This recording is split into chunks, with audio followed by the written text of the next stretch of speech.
The desert night pressed down like a hell breath. Cole Tanner sat hunched beside his campfire, watching embers collapse into ash. 3 weeks on the trail had left him hollow. The cattle were delivered, the money earned, and still he felt nothing but the weight of too many years spent running. Wind carved through the sage. Somewhere distant, coyotes sang their bone-chilling chorus. Cole poked at the fire with a stick, sending sparks spiraling into darkness. He was reaching for his bedroll when he heard it. A scraping sound. Cloth on stone.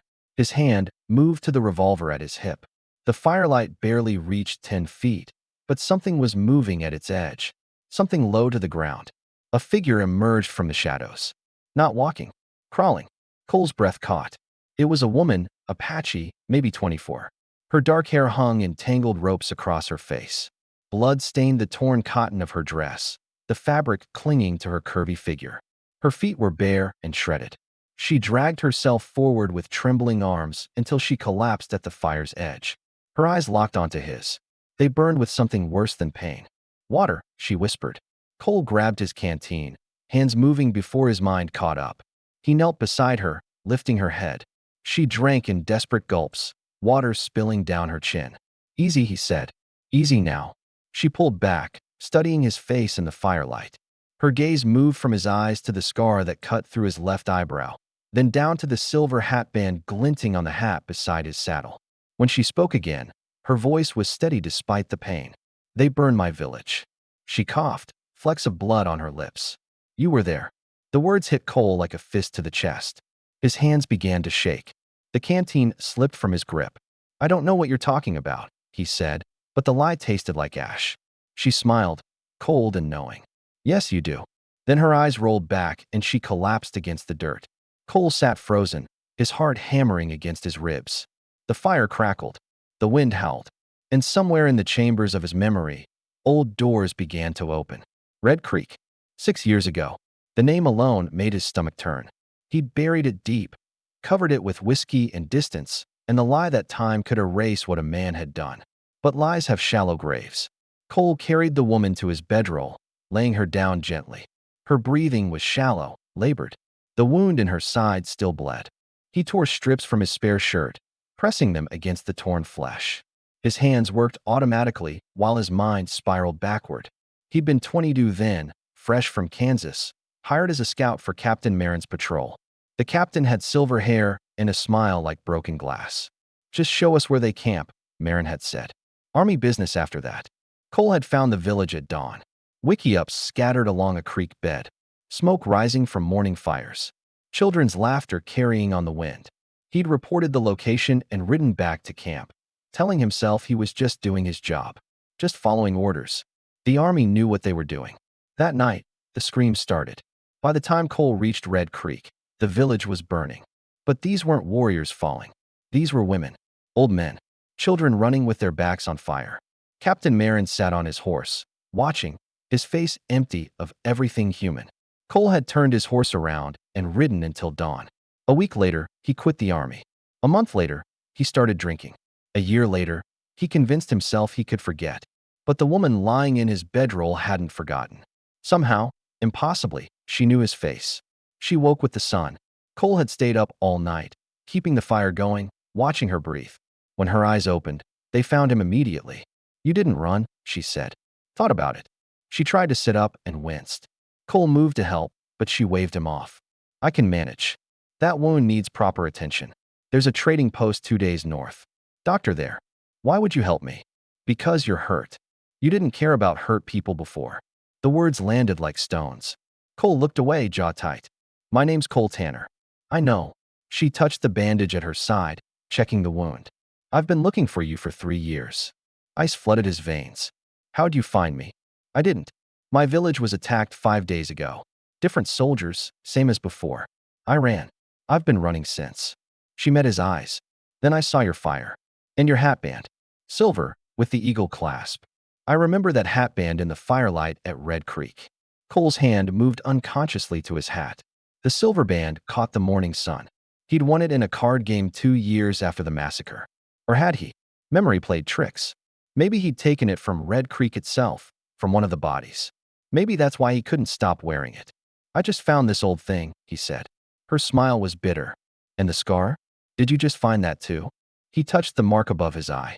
A rifle butt to the face when he'd tried to stop a soldier from shooting a child. He'd failed. The child died anyway. My name is Naya, she said. I survived because my mother fell on top of me. I felt her blood on my back while I listened to your people laugh. Cole's throat closed. I didn't laugh. But you were there. Yes. The admission felt like a death. I was there. They rode north together, an arrangement born of necessity and something darker. Naya couldn't walk far with her wound. Cole couldn't abandon her, though guilt and self-preservation warred in his chest. She rode behind him on his horse, her arms wrapped loosely around his waist. Neither spoke for miles. The desert stretched endless around them, all red rock and skeletal brush. By midday, they stopped to rest in the shade of a canyon wall. Cole cleaned her wound again. The bleeding had stopped, but infection was a real danger. Why were you scouting for the army? Naya asked suddenly. Cole kept his focus on the bandage. Needed money. Didn't ask questions. You should have asked questions. Yes. His hands stilled. I showed them where you were. That's the same thing. No. Her voice was hard. Pulling the trigger is different. So answer me. Did you kill anyone? The memory rose unbidden. A warrior, barely older than Cole, rushing from a burning wickiup with a knife. Cole had fired without thinking. The man dropped. Then Cole saw the bundle in the warrior's arms. A child. The warrior had been trying to save a child. Yes, Cole whispered. One. Naya was quiet for a long time. When she spoke again, her voice was softer, confused. Then why didn't you kill more? Captain Marin put a rifle in my face and told me to ride away or die with you. So you rode away. She stood abruptly, swaying on her feet. Cole reached to steady her, but she jerked back. Don't. They mounted up again and rode in silence. By evening, they found the second village. The wickiups were burned to frames. Bodies lay where they'd fallen, already picked over by vultures. The smell hit them first, then the sight. Naya made a sound like something breaking. Cole dismounted and walked through the ruins, his chest tight. This had happened recently. Maybe yesterday. Naya knelt beside an old woman's body. Her hands shook as she closed the dead woman's eyes. This is my aunt's village, she said. I came here after Red Creek. They took me in. Cole felt the world tilt. The soldiers are still doing this. Did you think they'd stop? She stood, facing him. Did you think Red Creek was special? He had no answer. He'd buried his guilt so deep he'd stopped asking if the killing had continued. Easier to pretend it was one terrible mistake, one day of horror, and then the army had learned. But men like Captain Marin don't learn. They just find new villages. That night, they made camp in a ravine, away from the bodies. Naya sat across the fire from him, her face hidden in shadow. I survived because I was gathering water when they came, she said quietly. I heard the shots and hid in the rocks. I watched them burn everything. Again, she looked up, tears tracking through the dust on her face. Do you know what it's like to watch your whole world burn twice? No, you should. Her voice turned sharp. Because you started the first fire. Cole stared into the flames. I can't change what I did. I know. She pulled something from her dress. A knife, small but wicked sharp. The blade caught the firelight. Cole's hand moved toward his gun, but stopped. If she wanted to kill him, he wouldn't stop her. Maybe he'd been waiting for this since Red Creek. But Naya just turned the knife in her hands, studying it. Then she looked at him across the fire. Really looked at him. At the scar. At the lines around his eyes. At the way his shoulders curved inward like a man trying to make himself smaller. You were there, she said softly. This time, Cole didn't deny it. Yes. Say it again. I was there. I led them to Red Creek. People died because of me. Children died. His voice cracked. I've been running ever since. Naya's grip tightened on the knife. Her face twisted with rage and grief, and something else. Something like recognition. You're still running, she said. Then she put the knife away and lay down with her back to the fire. Cole sat awake until dawn, watching her breathe, waiting for judgment that never came. The explosion came the next day. They were a mile from the trading post when Naya stopped walking. Cole had been leading the horse, giving her time to rest her wound. He turned back to find her standing rigid, staring at something ahead. A patrol. For soldiers on horseback, coming up the trail. We need to move, Cole said. But Naya wasn't moving. She was staring at the lead rider, her face white with fury. The soldier was older, maybe 50, with silver hair and a smile like broken glass. Captain Marin. That's the man who gave the orders. Cole's blood turned to ice. He grabbed her arm. We need to go. She rounded on him, eyes blazing. You knew he was still out here. I didn't know. Liar. She shoved him hard. You've been protecting yourself this whole time. Feeling sorry for yourself while he's still out there burning villages. The soldiers had spotted them. They were riding closer. Naya, please. But she was already walking toward them, her hand inside her dress where the knife was hidden. Cole grabbed for her, but she spun away. Don't touch me. Don't you dare. This won't bring them back. But it will stop the next village from burning. Her voice broke. Someone has to stop him. The soldiers had reached them now. Captain Marin sat tall in his saddle, his eyes passing over Naya dismissively before landing on Cole. Recognition flickered across his face. Tanner? That you? Cole's hand dropped to his gun. Captain, thought you'd crawled off to die somewhere.